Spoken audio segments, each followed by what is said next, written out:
Okay, so yesterday we finished up the 2024 RC10Talk Fall Brawl at Insanity RC in New Jersey. Um, I figured I'd provide a few thoughts here on how the race went for me.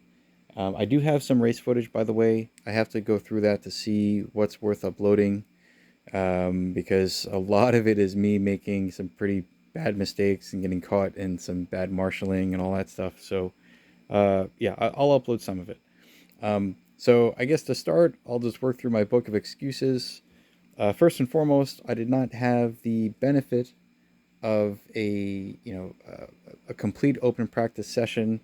They had a full day of open practice on Saturday, which I presume most of the attendees were able to participate in. I showed up the morning of and just had to basically be ready straight away. We had a little bit of open practice in the morning that helped a bit. But as always, having more laps around a track, each time you get a better sense of where the racing line is, how to squeeze out a little bit more time here and there on different sections of the track. So I had to come up to speed pretty quickly. Um, that being said, I'd say I did reasonably well. At least by the end of the day, I think that the chassis that I used were more or less on pace for the most part. So where should I start? I'll start with 2-wheel buggy.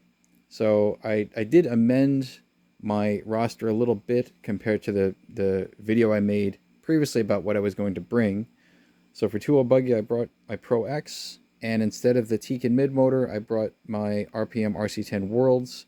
I talked to Jason before the race, and he said that we're not going to do mid motor cars for the 2-wheel drive class. Okay, fair enough. I got plenty of 2-wheel drive buggies, so I figured I'd bring this one and give it a chance as a backup car to this. So I tried both of them in the morning. I tried a mixture of, I had some low C IFMAR pins from back in the day that I haven't worn through. I had some J Concepts 3Ds, and then I had some hole shots and some J Concepts flip outs. So I was kind of playing around with those different tires and seeing what worked the best for what I had. A lot of people were using J Concepts green Sprinters, which is actually a dirt oval tire, but it seemed to work really well. I didn't have any sets of those. I didn't want to buy them because I have all these like older sets of dirt tires that I want to wear through first, just to sort of try to be economical with what I have. But nonetheless, between the two of these, the Pro X was much better. This car, the way I built it, it has the long wheelbase setup. So basically, when you build the RPM Worlds conversion, you have to use an RC10T front nose to fit the front bulkhead. And you can mount the nose using one of two sets of holes. There's the rear holes where you see right there. These two screws on the rear holes, and there's the front holes. If you use the front holes, I believe that would give you a wheelbase corresponding to a normal RC10. If you use the back holes, it lengthens the wheelbase. And so you have to use an RC10T steering rack, because that has longer arms on the steering rack. What the heck just dropped? Oh, must be a body clip. Sorry about that. So that when I used to run that at RCHR when they had a dirt track, and when I ran it at Walkit, it handled all right. Like it drove nicely. But on this particular track, it felt really clunky. I think it's because the wheelbase is a bit longer, and that doesn't make it jump quite as nicely. So if I were to ever use this again, I should probably set it back to the shorter wheelbase and put an RC10 bell crank in there. Maybe it'll drive better. So got to put that one aside for now. I had also put the Schumacher Visco drive back in the car. When I originally built this car, I had a Visco drive in there, and it was really leaky. So I put it, and that's because I used a modified input shaft to fit it. I have a original Schumacher input shaft for the Visco drive in that gearbox now. So hopefully that works a bit better. Turns out you didn't really need a viscous drive unit for either of this or the double XT, for example, for this track. I figured because the track was going to get more blown out, that I would benefit from it. And maybe you could, but a lot of guys just ran normal slippers and it was okay. So all right, put that aside. Ran the Pro X. This is the first time finally that I was able to do well with the Pro X and not have mechanical issues or electronics issues or anything. It drove really nicely. I think with a bit more practice, I could have done better. Uh, I'd say part of the issue there was because I was still learning the racing line throughout the qualifiers. I didn't qualify as well as I, let's say, otherwise should have. And so I ended up starting behind other drivers who I know I'm probably a little bit faster than. So I'm getting caught up behind them. And then that's costing me time to the leaders as they're pulling further away. So I didn't have any expectation of winning any of these races, and I did not, by the way. So really the only thing I could realistically hope for was to just make sure that I'm competitive on that track so that if I go back next time, if there is a next time, that I'm ready to go straight away. So the Pro X, it cornered well, it jumped well. Thankfully, the tuning choices I made for these cars, for the most part, from home before I went to the track, were more or less the right guess. So I didn't have to do much work at the track setting up the car all over again, which is good because it was very cold that morning and I didn't want to have, use bare fingers to work on screws and screwdrivers and things. It's a real pain to do that when it's like 30 degrees inside the track. So I'd say that did well. I ended up using, I think the first two rounds. So the first round I used J-Concept 3Ds in the back, and I have hole shots in the front on this. The front hole shots were fine. The 3Ds were okay.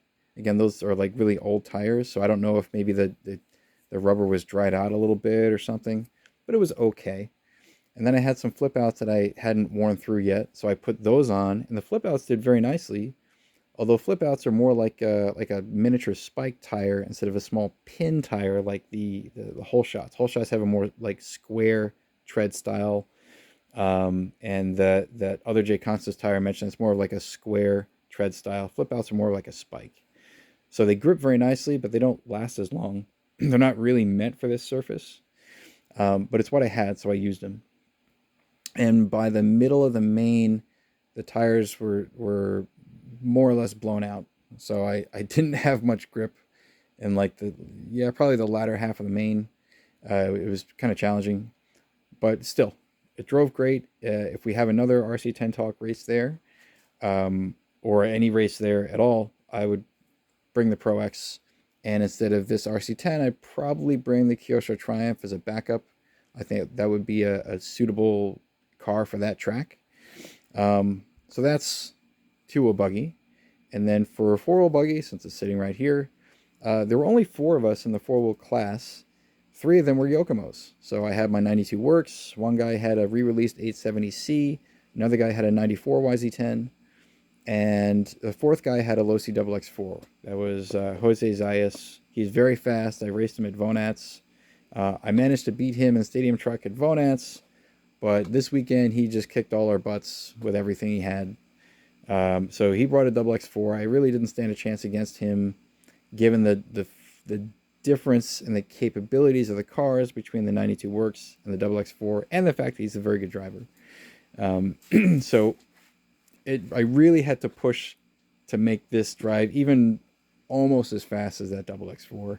And a couple of laps I put in, it kind of got there, but I couldn't do it consistently. So it's a fun car to drive.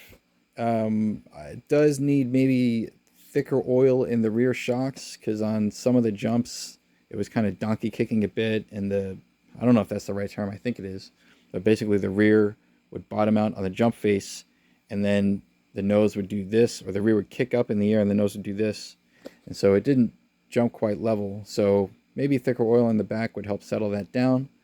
I did have to run it with a kind of a tall ride height to make sure I could get over the bumps smoothly without the car sort of doing this. And when it rides tall, then you got to be careful with how you corner. And some corners, the way my driving style is, I like to like really push it into the corner and try to slide the rear around a bit. But as the track was wearing in, it's a dirt track, you're going to get ruts building up. And as they build up in the corners, if you try that driving style going into the corners, the car's going to flip over, or you're going to land in a pipe or something. So you kind of have to like drive sort of over and through the bumps. You're doing more like low speed cornering rather than high speed sliding around a corner. And the XX4 is much, much better at that because it has more Ackerman. So you get a lot of low speed mid corner or corner entry steering. And this car doesn't possess that quality or that characteristic. So that was probably where I was losing the most time. But nonetheless, I had a lot of fun driving that car. Would I bring it back next time? Probably not, because if the XX4 is allowed with a 13.5 motor in that class, then I'd probably want to take one of my XX4s, put a 13.5 in it, and run that. That might be the best choice for four-wheel drive next time. I'd kind of given some thought to maybe running my Kyosho Laser ZX-RR, but I don't want to beat it up on that track. It's a nice track, but it's, you know, in certain sections it's a little on the narrow side, and I just you know, with traffic and passing and everything, I'm afraid that if I bring that Laser, as resilient as it is, I just don't want to beat it up too much. But the Losi can probably, even though it's a more fragile car, it's more nimble, so I feel like maybe it's a net win. So I still have to think that through. But anyway, that was four-wheel drive. For Y2K buggy, I just had my RB Type R, and it was fantastic. From the second I put it on the track, it just drove beautifully. I'm really happy with that car. If anything, maybe I need to put a little bit more droop into it, because on some of the jumps, like there's a set of jumps in the front of the driver's stand, and sometimes the car got a little bit unsettled, that maybe it was bottoming out too much or something. So maybe, if anything, I try to put a little bit more droop into it. But otherwise, it drove beautifully. By the mains, I was, you know, I wasn't putting in the fastest laps, but I was within a few tenths. And, you know, I was maybe in a position to battle for second place, but I ended up in I think it was on the first or second lap, I was behind Jason Santos, and I got into him, so I crashed into him, and I wanted to wait for him because I felt like that would be the fair thing to do. And he said, "No, it's okay, go ahead." So by the time that happened and I got going, two cars had passed us. So I could have been in second place and had a clean track ahead of me, but instead I was in fourth place, and I had to try to get around two cars. So with the leader that much further ahead. So that race was lost from the moment I hit Jason in the back, basically. But if that hadn't happened, I probably could have competed for second place. So great car. I did not finish the A-Main in it, though. I hit a pipe in the middle of the race, and what happened? Something happened with the steering. I think maybe the servo horn stripped or something, and it just, like, you know, with the steering at neutral, the car was steering to the left like this, so I had to pull it off the track. I'll have to take a look at that later to see what happened. So next time, definitely bring that back. That was a great car. For a stadium truck, I did bring my Pro XRT as a backup to the Losi XXT as a just in case. And it was a good thing I did, because the XXT, I didn't break anything on it. I did a few practice laps with it. It seemed all right. And then first qualifier, you know, it drove okay. The only problem was something in either the slipper or the hydrodrive was slipping a lot. I'm thinking it was the slipper itself and not the hydrodrive. Like, if you don't have enough fluid in the hydrodrive, you'll have issues with getting, like, punch. I don't think that was the case. I think maybe the slipper was a little loose, perhaps. And so I looked at the slipper, and I can kind of maybe see, maybe there's a little bit of a gap between the slipper hub and the slipper pad. I have to take a closer look to see what happened there. So I ran the first round of qualifiers with that, and I was just kind of putting around the track, because I didn't have that much punch for some reason. So, but otherwise, it handled nicely.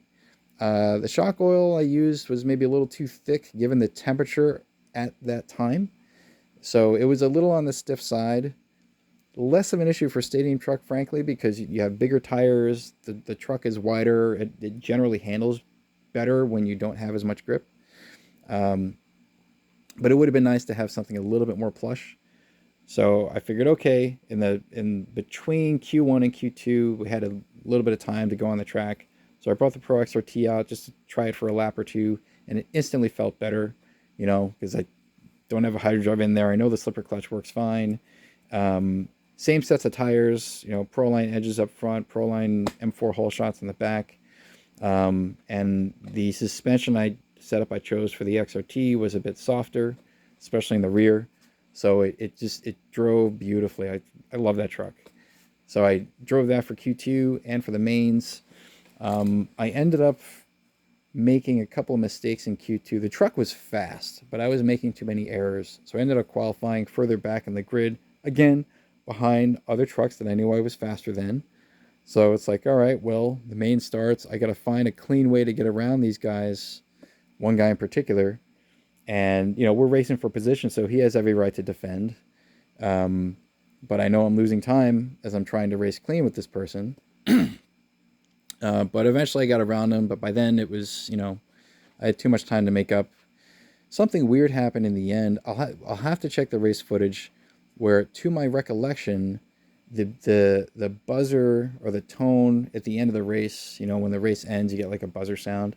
I'm pretty sure that went off after I crossed the start-finish line. And at that time, I was in third place behind Jason. And he was a couple of seconds ahead of me. I saw I was catching him the last few laps, so I figured maybe there's an opportunity. He ended up hitting the pipe on that last lap, and I got around him. So then I figured, okay, I finished second place. But then the computer said otherwise. It had me as finishing in actually fourth place because the announcer had to add laps for another car, and I think he added one too many. So we had that sorted out. But then between like who actually finished second, third, and fourth, there was some confusion there.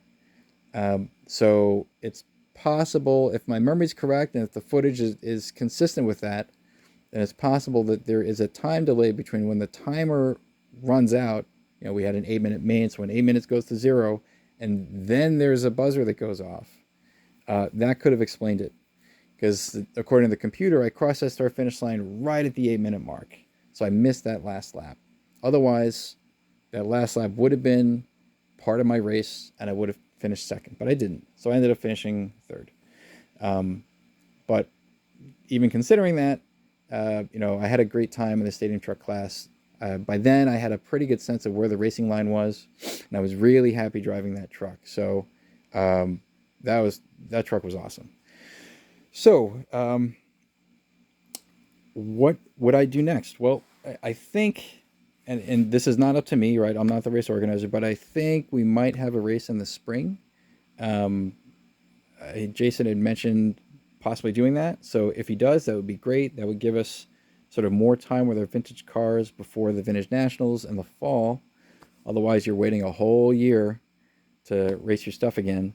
And if we do that, and if that's like a consistent thing, then that would be excellent for me because I have such a big vintage collection. I want to race all my stuff. So I can have a vintage collection specific to the RC10Talk races and another set specific to the Vonats. And that would mean that, you know, for example, here I could use all my Kyosho stuff for the RC10Talk races. And then, you know, for Vonats, I could run through all my other wacky things like the Schumachers and the Losis and whatever else. So that would be excellent for me personally. Yeah, but I had a good time. Hopefully next time I can either make the open practice or just, you know, be better prepared in terms of having, you know, the right sets of tires or whatever. But I hope to do this again sometime soon. So that's it for now. Thanks for watching.